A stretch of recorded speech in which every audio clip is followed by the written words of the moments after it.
US President Donald Trump hosted back-to-back White House meetings with Volodymyr Zelenskyy and Benjamin Netanyahu on Tuesday, discussing ongoing wars.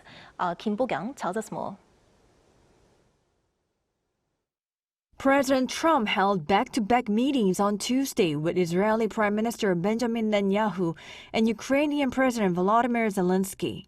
At the White House, Trump first met with Zelenskyy behind closed doors. Following the meeting, Zelenskyy said on Telegram that he had a good meeting with Trump in the Oval Office and that they talked about licenses to produce Patriot interceptors and diplomatic efforts to end the war.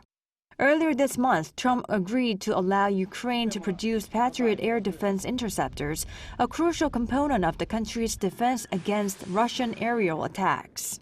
Following talks with Zelenskyy, Trump met with Israeli Prime Minister Benjamin Netanyahu, also behind closed doors.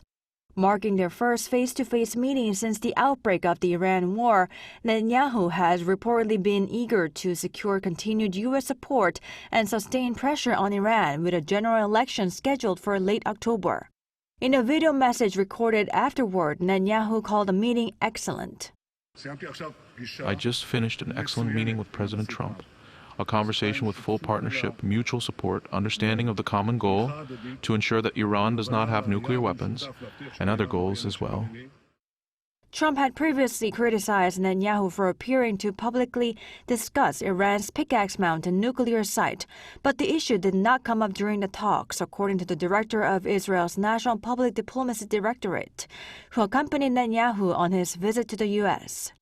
Meanwhile, Netanyahu and Zelenskyy met face-to-face in Washington for the first time in nearly 3 years, after each holding separate meetings with Trump. Marking the first time in-person meeting since September 2023, the two greeted each other and held a brief conversation ahead of a memorial service for Senator Lindsey Graham. The two had explored the possibility of holding an official meeting in Washington that day, but the talks ultimately did not take place. Kim Bo-kyoung, 아리랑뉴스.